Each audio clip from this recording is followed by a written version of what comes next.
Almost every single question I see popping up on any creator's videos or just being asked frequently in the Discord chats are advice or tips or just things you can do to be more successful in general. And these types of questions get asked so often because if you haven't noticed yet, Dark and Darker is an incredibly challenging and punishing video game. My first dungeons were genuinely painful experiences, and I had doubts about continuing to play. But what I was blessed with, which I know a large amount of people were not, was someone playing the game next to me to walk me through the process of getting started in the early game. So that's what I want this video to be. How do I get better? What can be done to speed up the process to extracting more often and more successfully? How can I use my 300 hours since the release of Early Access to show you guys how to be decent at the game? And all I can do is show you how to be decent. I think I get to speak from a particularly unique perspective here because I'm not a superstar at video games. I'm just like you guys. And this is what I've learned after playing with some of the best, watching some of the best, and struggling to find my own feet in the game.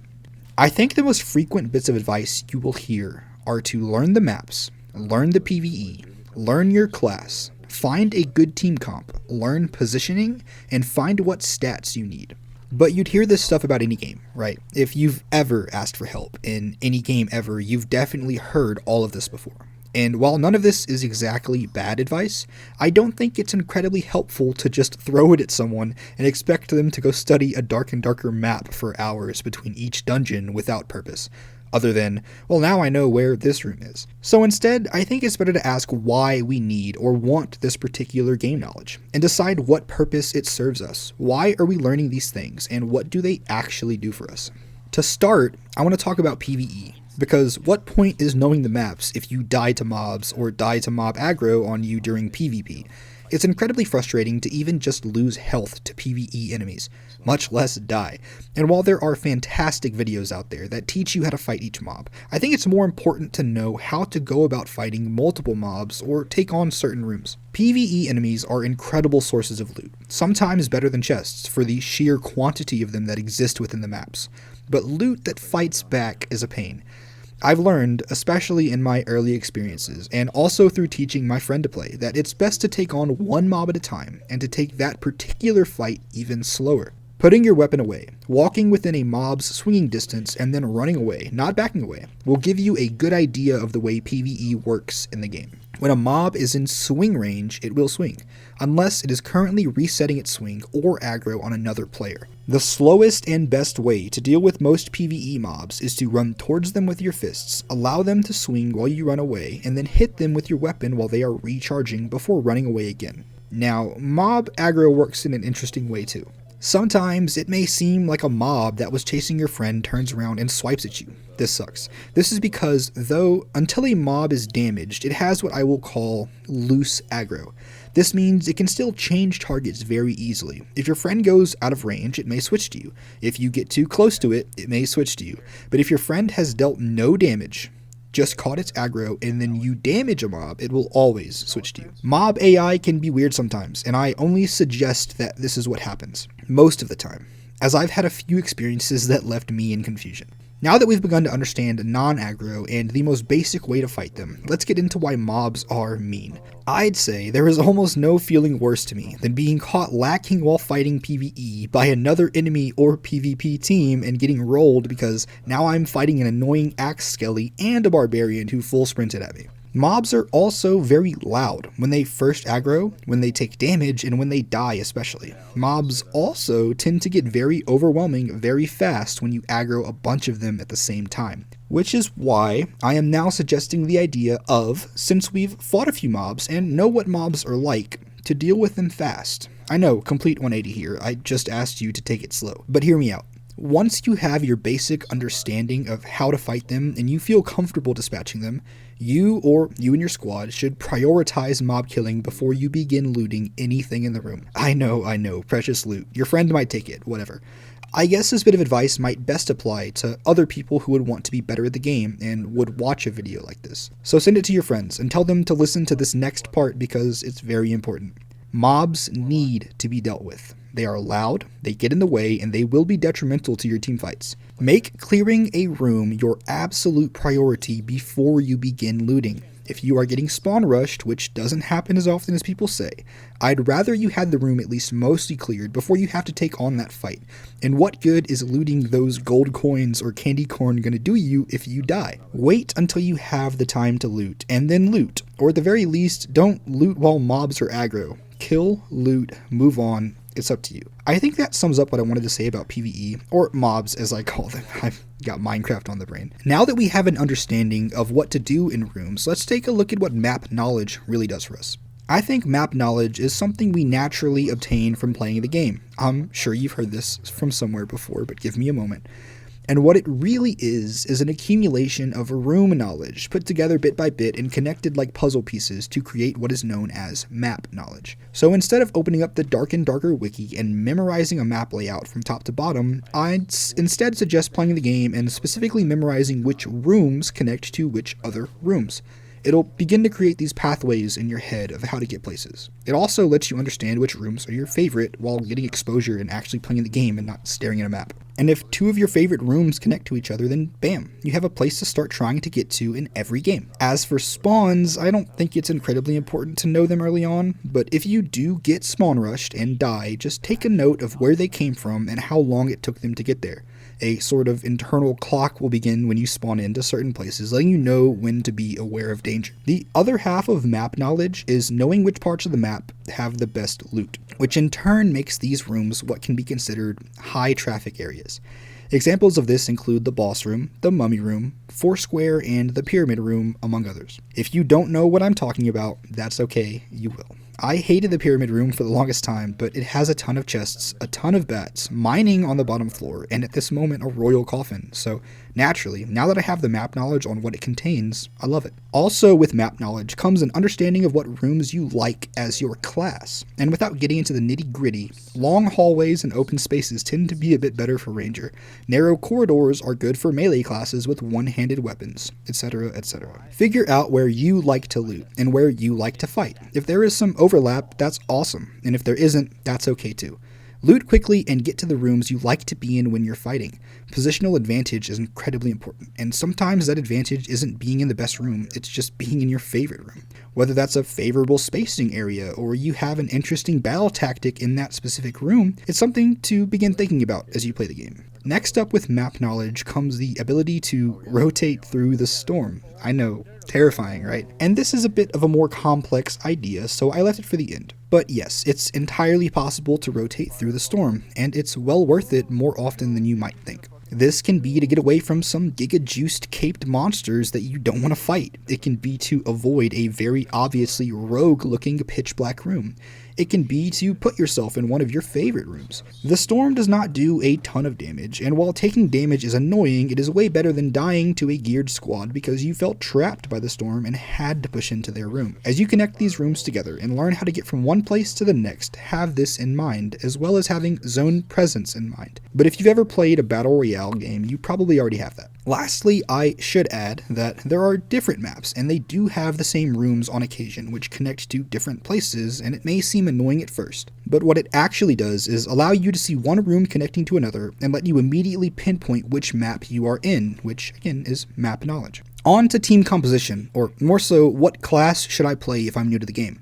And the obvious answer that everyone wants me to say is play whatever you want. It's your playtime and you should enjoy it. Don't be bogged down by the meta. But my real answer here is going to be any of the classes with a heal. You're going to take a lot of damage in this game, and until you can learn to avoid it, having a heal is super important. And also incredibly useful for solo play or team play. So I suggest one of Fighter, Cleric, or Ranger. Ranger has a built-in skill that allows them to heal up to 3 times. Cleric is the game's healer, and Fighter has a skill called Second Wind, which regenerates health over time and is a really strong mid-battle heal. Also very early on, as all the classes have access to a heal, this is a pretty strong team composition at the early level of play. You have your frontline tanky damage dealer with Fighter, your backline range DPS with Ranger, and Cleric has buffs and heals and fills the traditional spot of team healer. And together, you all have access to self-heals while filling every traditional role in the game. Also, arguably, the 3 easiest classes to play, with or without the heals. So, if you convince 2 friends to buy the game, and you want to start out with the easiest composition for success and to learn the game, this would be my suggestion. Bard also has some heals, and the ability to get spells back, and also the ability to lockpick chests, and also a built-in luck stat to get better gear. So that is another option if you are a bit more advanced. Maybe you consider yourself a gamer and you want to take on that challenge. Warlock can technically heal himself through lifesteal on mobs or other players, but again, a bit more advanced and harder to play and requires some building. So these may be more advanced options if they are classes you're super into, not to say that these other two, Barbarian and Wizard, aren't viable options, but I do think they are a bit more frustrating to play if you're newer to the game. Wizard has a limited amount of spells and needs to sit down to recover them. The spell list can be overwhelming to look at at first, and the class feels squishy with no immediate viable melee options. Barbarian would be my fourth pick. It's relatively easy, but swinging that big two-handed starter axe and missing can be the difference between winning and losing a whole fight. It's very punishing class for players to play because fighting mobs and players is tougher with the slow swing speed. Your main skill, the roar, is really loud and gives away your position if anyone is near. Rogue is a bit of a different animal.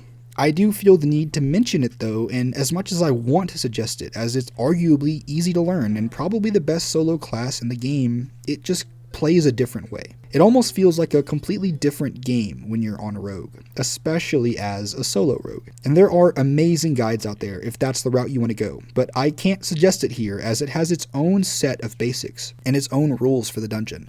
It also only fits into good team comps at the higher end of the competitive-ish scene with really talented players and really good gear sets. It's worth pointing out here that my idea of which map you should play, and for that I'd say if you are solo, you should play Goblin Caves, if you are duo, you should play Ruins, and if you are trio, you should play Crypts, as those are currently the standards for solos, duos, and trios. I know it's simple, but that's just the way it should be. There is a really good looking for game chat in the Discord, but if you're going to use it, make certain you say you are new to the game, for your sake and theirs. If you play with players expecting something out of you, situations can sadly turn toxic. It's a problem with all gaming right now, and I hate it, but it is the sad truth. So, as we build up these little knowledge tidbits, and it's starting to overload our brain, and you've maybe rewinded like 5 times now to be like, what did he say? Let's begin to talk about what your goal is to get out of this game. What does it mean to actually be good? Is it extracting often? Is it filling up the kill feed? Is it having the best loot in the game? What is your goal? Because it's a super important question on what step to take next. If you're all about PvP and slaying enemies and filling up the kill feed, I'd suggest a more in-depth look at your class. Tons of good videos out there, as well as finding a talented streamer who also plays your class often. I will list some, but they do change classes frequently, or may not even play the game anymore when you're watching this, so I am sorry if I give you any misinformation. My favorite streamers currently are Apollo, Jay Griffia, Repose, Mendo, Smifu, Akira TV, and So Bad Strange. But there are many, many more. This is a small list in comparison to the incredible talents we have in the community right now.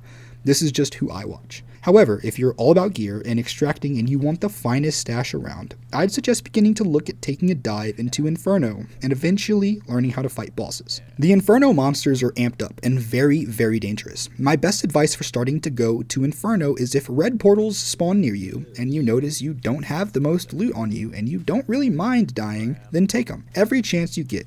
This tip, on top of learning the various cheese spots within the Inferno, will get you rolling with the best of them in no time. And after you get some comfort dealing with the Inferno mobs, it may be time to jump into that boss room for the first time. However, I will not suggest doing this unless you have done a few things. Watched at least one video on how to fight the boss or boss mechanics, but also have watched a stream live or watched it back from beginning to end of your specific class fighting the boss. These are crucial. You need to understand the boss mechanics, and then you need to see what your class does about them in real time. If they take certain gear in, if they have certain things on their hotbar, what they do pre-fight, like maybe buffs or opening doors around the room. It is all important info and you need to know it. Let me give you a rundown of statistics and general gear knowledge to possibly help you understand what you're looking for. There are a variety of different gear types in the game, and some gear is better than other gear depending on class and desired build. Gear generally has a few different things built into it and they all vary. For example, in Armit, a fighter helmet comes with built-in armor rating, projectile reduction, headshot reduction, resourcefulness, as well as a movement speed penalty, while a Wizard Barbuda helm, another fighter helmet, has a different movement speed penalty and will as a built-in stat instead of resourcefulness. It's important to look at these built-in modifiers to determine which gear pieces you want to run, but as with all loot-based games, there is more. Gear has a variety of types. For simplicity's sake, I will refer to them by color: gray, white, green, blue, purple, orange, and gold. Gray gear typically comes with even less built-in modifiers, example being the Wizard Barbuda helm earlier that we saw comes with will. When downgraded from the white piece we looked at earlier to the gray one right here, we will see it actually lacks the will modifier. But going the other direction now, we can take a look at the green Wizard Barbuda helm. As you can see, it comes with an increased base will and increased armor rating and up to 1 extra enchantment. Enchantments scale with each rarity upgrade, up to 5 maximum at the gold rarity. These extra enchantments are what make or break most gear in terms of value. Something like +1 all attributes is highly sought after, whereas something like magical interaction speed is not. In the current state of the game, but unlikely to change, so I don't mind mentioning it here, is the idea that targeting 1, 2, or 3 specific stats to go after and build whole sets around is way stronger and overall better than trying to build some kind of jack-of-all-trades build, which means that green gear with desired stats is more often than not better than blue, or even purple gear with undesirable stats. As a general and very basic rule of thumb, also, look at your class's predetermined stats or attributes. Whichever stats are the highest are very likely the stats that you need most and should probably be looking for. Finally, I think I just want to end this video off with a wide variety of tips both in-game and out-of-game. A bit more on the advanced side potentially, but if you stayed this long, I want to add a bit more of useful info that has helped me. As with any gear-based, extraction-based game, loot will be gained and loot will be lost. Nobody wants to lose gear, but it's also impossible to think that gear can be kept around forever. You will build kits, you will lose kits, and that's okay. Even the best players in the world are wiping right now on occasion. I tended to like to stockpile gear in my inventory and hoard anything and everything that seemed even decent. But I think personally I've found that I enjoy building one really good set with stats I like, building one semi-meme set with some different or off-meta stats, and then taking in and using all the other good gear I get that's either not as good or doesn't fit into the sets. This is a really nice balance for me. It gives me an objective for gear while in the dungeons, while letting me build up a stash I can be proud of. It also allows me to use other gear I found without feeling too bad about it, because if it wasn't good to fit into my good set, then what do I care if I lose it? I know the mental gymnastics to get over gear fear are wild right here, but it's a tough thing to combat, and this is my own personal way of doing so. The very popular saying still stands true. It is not your gear, it is just your turn to use it. Melee combat is scary until it isn't.